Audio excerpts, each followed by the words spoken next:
Good morning friends. New chapter in Elementary of Steel Design is Flexural design for beam. Little introduction of beam. Now beam that span between adjacent columns are called main beam or preliminary beam or girder. You know that beam are supported with two end column, so it's called preliminary beam. In second word, if a beam is adjacent with column are called main beam or preliminary beam, and the beam that transfer the floor loading to the main beam are called secondary beam. Main beam that transfer the floor loading to the main beam, that means those beam who are transferring floor loading to the main beam, it's called secondary beam or joists. Then after floor beam, girders, joist, grit, purlins, lintels, rafter, spanders, stringers. You all know about all these terms because these all terms are used in advanced construction technology or construction technology. So I do not go in detail because it's already you know. Okay, I directly go through the example. Before example, there is a step for design a laterally supported beam. Laterally supported beam. Okay, that means restrained beam.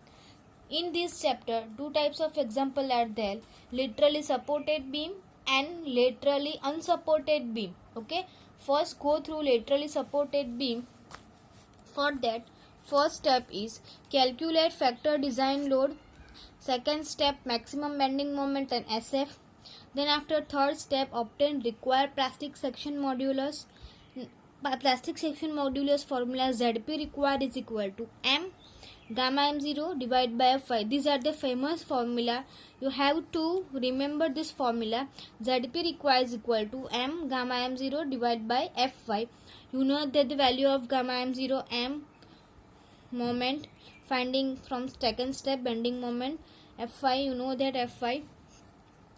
Select suitable section according to ZP. We'll have to choose section. Okay, that means if our ZP require is like 2000, then we'll provide ZP greater than 2000. That means ZP provide greater than ZP require value. Then next step is check for section classification as per the code, page number 18, table number 5.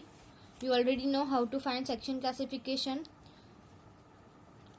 For Fy 250, E is equal to 1, that you know. For rolled steel section, we'll have to check for flange B by TF value with this ratio, B by TF value with this ratio, B by TF value for this ratio. Different types of section. Plastic section is there, compact section is there, semi-compact section is there. So for this, for flange, we'll have to check this 3 ratio, and for web, we'll have to check this 3 ratio. Okay, whether our value is less than this value, whether our value is less than this value, whether our value is less than this value, then according to this, we'll have to choose our section. Our section is plastic, compact, semi-compact. Okay, for web and flange. So for rolled steel section, we'll have to check B by T ratio, and for web, D by T ratio. Okay, for flange, TF, and for web, TW. These two check for section classification of hot rolled steel section. Okay, from that step we'll get section classification. That means our section is plastic, semi-compact, or compact. Next step is check for susceptibility to shear buckling and wave before yielding. It's given in IS 800 page number 59, clause number 8.4.2. This type of clause is given with the D by T ratio less than 67E, D by TW ratio. That means shear buckling will not occur. We'll have to check this value.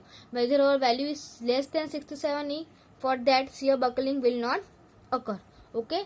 Now, next step is check for adequacy of section including self weight of beam. So for that we'll have to calculate self weight of beam. Next step is check for design shear strength of section according to IS code, page number 59. Formula is given. Now next step is check for design bending stress. Formula is also given in clause number 8.2.1.2, page number 53.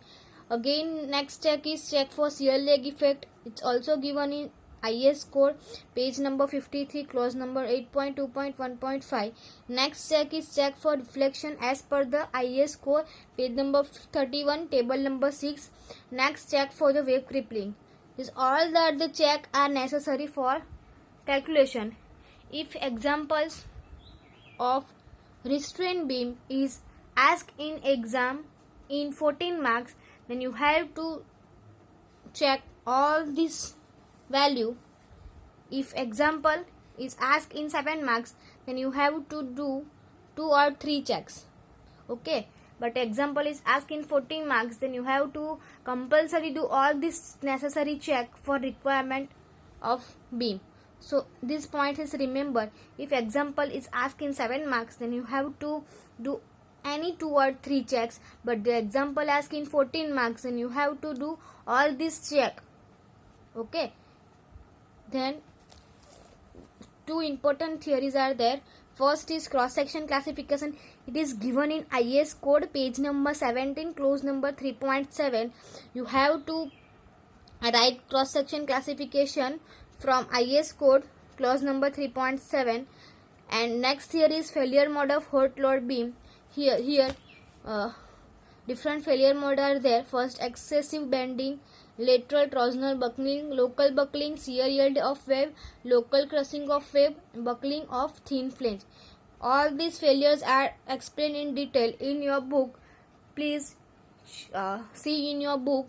If any query related to this failure mode, please ask me, because these modes are easy and simple. So if you once read the theory, for that will get better idea.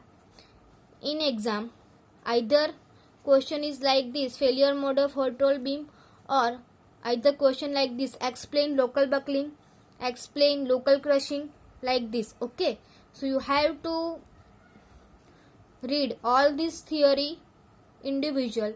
If any query related to this theory failure mode, then please ask me.